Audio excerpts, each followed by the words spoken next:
Good morning, welcome to the 13th archetype. I'm Stacy. Hope you're doing well today. So this is gonna be a little second half of the tour of the garden. So I'll show you my patriotic front porch here. There's Benji. He got dirty. He's got to have another bath. He just had a bath yesterday, little pig. So this is my International Family of Brew certificate. So you can see that I truly am who I say I am, not making it up. I do come from the founding fathers family. And I'm a Randolph and Adams descendant, among others. A Kennedy. My father's an illegitimate Kennedy. So he has quite a prestigious bloodline to be a poor hillbilly. So this is the front garden. Look at my beautiful sunflower that I have growing. This is growing around my bubbler. I'm cleaning it out today, so I got it taken apart. I started rinsing it out already. And that's my Vicks plant, and you can use that for all kind of stuff. I have some right now that's macerating in oil, and so I'm going to use it to make a pain relieving soap, because this is like an ibuprofen plant. So over here you can see, let me zoom in, so you can see all of my Madagascar speckled lima beans, and I've got like 6 plants growing up the lilies and the trees, so I got to weed eat all that today. So let me show you over here. So what I planned on doing was bringing this bed out to where the cardboard is, but I knew that I was going to have a problem with water runoff, so I'm going to have to use heavier rock here and then just maybe build these beds up. But I think the best thing is going to be to have this bed right here, utilize this bed. So I've got straight neck early squash there, and then back there is Mexican common beans, not Mexican common beans, yard long beans, black eyed peas or purple hull peas. That is eggplant back there, but my husband took it upon himself to dig behind my thing and disrupt all the seeds, so I lost some of my eggplant. The loofah's doing good. It's got blooms all over it. And then you can see the beans growing up the trellis. This is all sorghum. These sorghum plants are established right here. That's a sunflower. So I have taken these heads and replanted them. And you can see in here I've got lots of sorghum growing in here. This is all going to be corn and sorghum for the chickens. And then as it gets established, I'm transplanting it into the backyard. So my San Marzano tomatoes that I got planted here are doing outstanding. I actually should have planted the rest of the San Marzano tomatoes there, but they were already there. So since they're growing so good, I thought, well, why not? So I put more tomatoes over here. I've got crimson red watermelons on this thing, and then I've got Cherokee purples. The Cherokee purples are up here. So the Cherokee purples are growing here. I've got like 6 plants here. I've got red ochre. See how well the red ochre is doing up here? Way better than it's doing in the backyard. I even got one on there. So I got the seed back that I've already put out. So I planted down here some fungogreek, and I'm going to try to get that going, and some dill.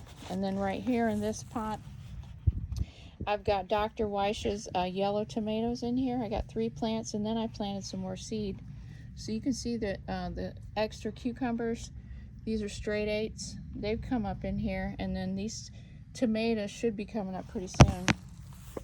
So my really terrible looking trellis here out of chicken wire is going to be holding all of these beans. These are all yard long beans and purple hull peas that I've got on here. And then I've got basil and oregano and basil, and then this is my squash plant that I just harvested a huge squash off of it today, probably about 3 pounds. But I've got 2 or 3 more squash. You can see there's another squash right there, and there's another one on the front side. And then my tomatoes. So these tomatoes are much happier now that they're not being, the sun's not being cut off from them by the, I had this squash plant literally growing all the way up the top of this tree to keep the rabbits off of them. So over here, I've got the same thing, more beans and peas, but I've planted bok choy here and red romaine. So I've got more basil in here. As long as you keep the basil, it does help with keep the pest off your tomatoes. So these right here are cucumbers. And so we're going to grow those cucumbers up the trellis, and then, of course, more beans and peas. So I'm going to have this whole trellis just covered with beans and peas. Do you hear Dutch coughing? He is so sick. I don't know what's wrong with him. Oh my goodness, Dutch. So these are the tomatoes that I had in the grow bag at the back of the greenhouse. I moved them up here and planted them in this, I don't know, this is like a 50-gallon pot. And look, I've already got a tomato on there. And then this is an arbol chili. I just kind of decided to do this 2-tier thing, and then I've got sunflowers growing in here. So I thought, okay, well, that'll be good for pollination, and I also got basil in here. So that's what I got going on in the front here. So there's more work to be done. So this bed's still got to be built up. And then I've got to figure out a solution for this right here. I think it's going to be gravel around this edge right here, because when I weed eat out here, if you're not careful, then you end up throwing grass clippings and everything, and then you have grass growing in all your beds, and so it's really annoying. So the point of my madness is to try to get the grass back just a little bit, so when I cut it, that it's not flying in everything, and then I'm pulling so many weeds. So this is what I got going on in the front, and this is just going to keep growing until I get this whole seed bank established.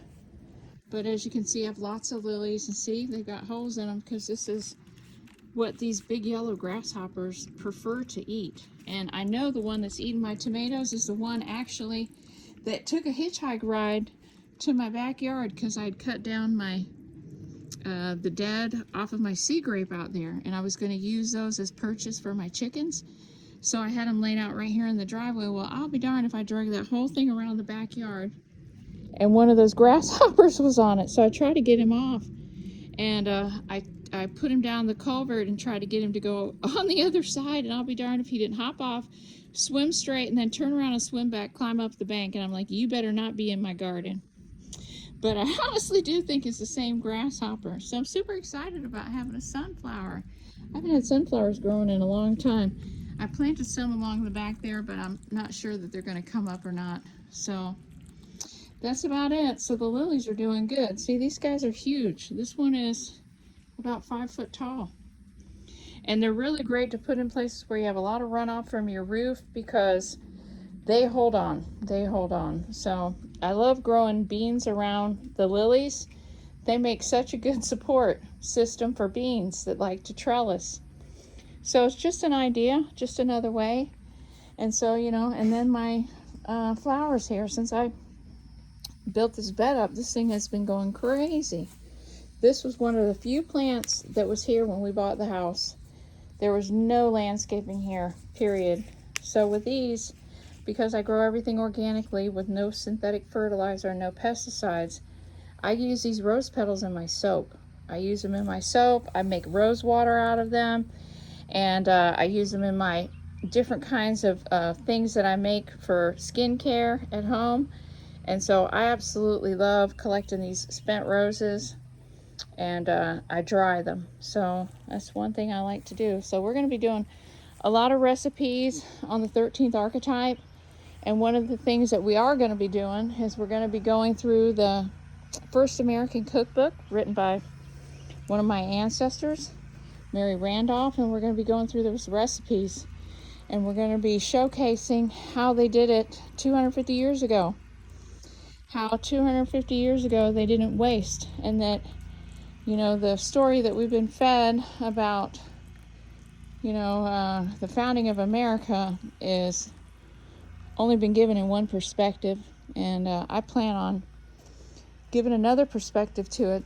So, you know, with that, I hope to catch you on my other YouTube channel called Sacred Enzyme, where we talk about spiritual things, and we talk about the universe, and we talk about the quantum field, and we talk about my premonitions and my experiences that I've had throughout my life. So with that, when you come and find me, I'll be here, because we're living in the past, present, and the future, all at the same time. Thank you for watching the 13th archetype, and I hope to catch you on the other channel, Sacred Enzyme. Have a great day. Bye-bye. Look at that. Only in Florida. Only in Florida. You get somebody riding a lawnmower down the street. Have a good one, guys. Bye-bye.